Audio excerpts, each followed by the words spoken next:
Hi guys, welcome to another channel at a time here. We're with Mr. Corn. We're doing Driving with Mr. Corn here.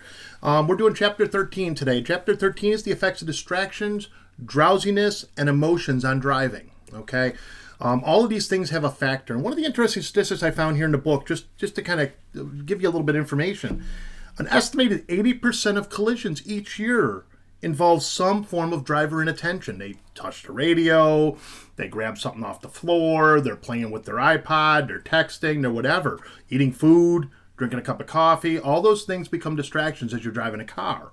Okay? Each year, driver attention is a factor in more than 1 million crashes in North America. And looking away from the path of travel for 2 or more seconds doubles the likelihood of a crash. You know, how many times have we looked aside or looked at the radio, or you're playing with the buttons on the radio or something like that, and all of a sudden you're just like, whoa, wait a minute. I'm on over the yellow line, or I'm off the side of the road. Okay, you have to be really careful about that because distractions are a leading cause of injury and death on the highway. Okay. Another piece of distracted driving that goes in is also fatigue. Okay, and fatigue is also a factor as we're looking at distracted driving and things like that. Okay. Distractions inside the vehicles. The book kind of goes over them. There's passengers can be a distraction. Okay, the more friends you have in the car, the more distractions you have. When your 3 friends are sitting in the back seat and they're all singing along and dancing back there, you're liable to get caught up in that action. Okay, and get distracted. Adjusting the radio is a distraction, as I just talked about. Reaching for a moving loose object, using a cell phone. Okay, these are all distractions that we deal with. Some of us are dealing with the internet on our cars, on the dashboard. Okay, that's kind of a scary thing. You can surf the net while you're driving in some cars. Okay, so just kind of be aware of that. Navigation, okay, that's a big thing now. We use our GPSs. A lot of times people are focusing on the GPS and not on the road in front of them. So that's a big factor as well. Okay, distractions outside the vehicle. We could have crash scenes, emergency vehicles going by. I've had students, we've been driving and there's been a funeral procession and they want to look at the hearse for whatever reason. I don't know, look at the car that's taking the dead body. Can't see anything in it, but they want to look at it and they slow down. Be careful also when your passengers say, look at this, or did you see that over there? A lot of times, especially as a new driver, you'll start looking that way and maybe start moving the car that way. I had a young lady one time, we're driving along, and one of the kids in the back seat, hey, said, Mr. Corn, hey, look at that cemetery stone over there. That's a really old one. And as I looked over, the car started drifting to the other side off the side of the road. The driver was doing the same thing. I was a passenger in the car, but the driver was doing the same thing and looking off to the side, but also steering the car that direction. Again, these are things that happen as we're driving all the time. Okay? So you just want to be careful. Cell phones obviously are the leading distraction right now. One of the things you don't want to do, don't sit and try to play with your phone and film yourself while you drive. I know that's a thing now. Not a really good idea. Okay? We had an accident a handful of years ago in Dansville. I want to say it was 2 or 3 years ago, and the car crashed because kids were filming themselves as they were driving around. Okay? Very dangerous thing to be doing. Okay?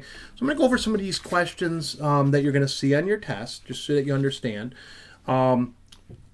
As I talked earlier, okay, fatigue is a major problem for drivers. Okay? When you fall asleep behind the wheel, you doze off behind the wheel, you kind of lose control of the vehicle usually. Okay? I've had friends drive 10 miles and say they don't remember driving them. They were probably asleep, or at least somewhat asleep during that driving time. Okay? Fatigue can happen and be a problem for all the time. Okay? It can be at night, can be in the morning, on the way to school. It could be, you're tired in the afternoon, you want to lay down and rest, but you're driving a car. Okay, any of those times. So all the time can be an issue for fatigue for drivers. Okay, fatigue is just one of those things we have to deal with, unfortunately. Now, another thing that kind of plays into that is what we call circadian rhythms. Circadian rhythms are your natural body clock. Okay, your body wants to be awake, most of us, during the day, wants to be asleep at night. Okay, those are circadian rhythms, or your natural body rhythms that cause us to do what we do as far as a daily basis, why we most of the time are up during the day and sleeping at night. Okay, circadian rhythms have an interesting piece, though. A lot of times we forget about this. Think about after lunch and the class you go to after lunch. When you go to that class after lunch, a lot of times you're drowsy. Okay, why are you drowsy? Because your body naturally wants to take a little nap about 2 to 4 o'clock in the afternoon. Okay, so yeah, you're a little tired. Some of you may get home and lay down for an hour And then you kind of got that new wind of energy after that. It's just part of the process of your body adjusting to circadian rhythms. So that 2 to 4 o'clock in the afternoon, that's nap time. Okay, your body wants to nap. It's been doing that for centuries, but we don't allow it to. So now you're driving home from school at that time and you might be kind of tired. So just kind of be aware of those sorts of things too. If you become fatigued while you're driving, the best thing to do is stop and get rest. Okay, that's the only thing you can really do. Okay, you need to take a little break. Okay, see if I can get all these questions here. Another factor is drivers tend to be an increased risk for becoming driving, obviously at night.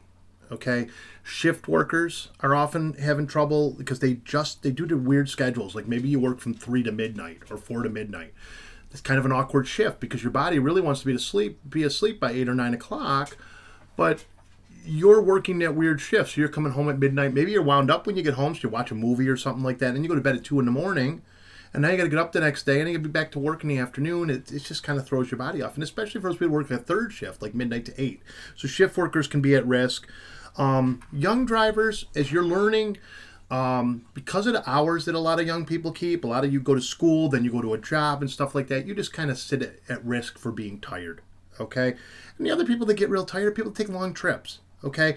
If you're you can only drive for so long. I found my personal limit is about 6 to 9 hours, okay? At that point, I'm kind of done with the driving thing. I've had friends that have driven straight to Florida 24 hours or 23 hours. I guess if you get enough rest ahead of time, that would be okay, but you're going to hit peaks and highs and lows during that time period. So driving a long trip can also make you drowsy, okay? So just kind of be aware of those things as you're out there driving. Overall, okay, when we get into distractions now, the cell phone, as I said earlier, is the leading thing, okay? The scary thing about cell phones is the risk is incredible, okay? Using a cell phone increases risk by 400%. Okay, not 20%, not 50%, by 400%. Okay, all I can tell you guys, and I'm going to have a few other videos posted up here for this chapter, watch those videos, see some of the results of texting and driving. They're not good. Okay, don't text and drive. Keep the phone down. If it's such a temptation when it dings in your car, turn it off. Put it in the glove box. Take it out of your way. Throw it in the trunk. When I do drive red, all my students throw their cell phones in the trunk.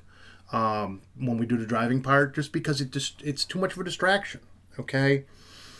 So just kind of be aware of that piece too. The other piece that we get into, we get a few other topics in here. I'm going to tell you one more thing about falling asleep though. Drivers who have crashed after falling asleep, half of them never detected any sign that they were tired. Okay, so we've talked about cell phones. We've talked about drowsy driving. Another piece of this whole thing is aggressive driving, or what we know as road rage. Road rage is a serious thing. I want you to watch the road rage video that I attach here. It's really kind of scary to watch that video.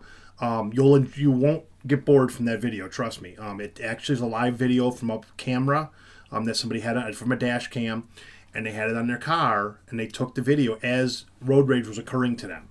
And people get mad about the dumbest things. So road rage occurs when another person uses their vehicle against another person or as a weapon, okay? Road rage is another piece of everything. And when you're thinking about road rage, you're often thinking about the strong emotions that come into it, okay?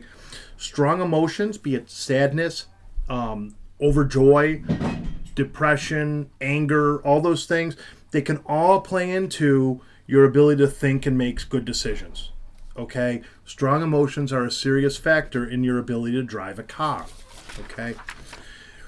Those strong emotions can affect our ability to make safe driving decisions, okay? Our ability to make good decisions is compromised, okay, when we're doing these types of things, okay? And then remember that emotions, probably the most common emotion I see among teenagers is you get mad at mom and dad, and you have the keys to the car, and you get in that car, you put it in reverse, and you rip it out of the driveway. When you do that, you're not driving the car. Your emotions are driving the car, okay? Take a deep breath when you're angry or when something like this is going on, and just go, calm down a little bit, and I'm driving a car, I can't speed out, because you may miss something. You may miss a kid on a bike. You may hit another car that's going down the road because you're not paying attention. Any number of things can happen. Okay, so pay attention when your emotions are kind of riled up. That just put a little extra tuning into it. Okay, because those emotions can affect our ability to make safe driving decisions. Emotional responses like anger and sadness while we're driving, or an over emotional person, those are all learned behaviors and they can be changed. Okay, if you're an angry person and you don't want to be an angry person anymore, you can work on that. You can go to counseling, you can go to anger management, you can learn how to do meditation or some sort of thing to calm you down when you're angry. Okay, if you're a really sad person, try to find things that bring you joy and make you happy. Okay, especially when it affects your driving. Okay, so just be aware of that. I hope this lesson made sense. I'm trying to look at the camera. I don't know how great a job I'm doing until I watch the video, but I know I'm looking down at the book and stuff like that too to try to make sure I find all the answers so that you can take the quiz and get 100 on it. Okay. After this video will be a few other videos you can watch, as well as the quiz for this chapter. So I just wanted to let all you know that all that'll be on Google Classroom. Have a great night.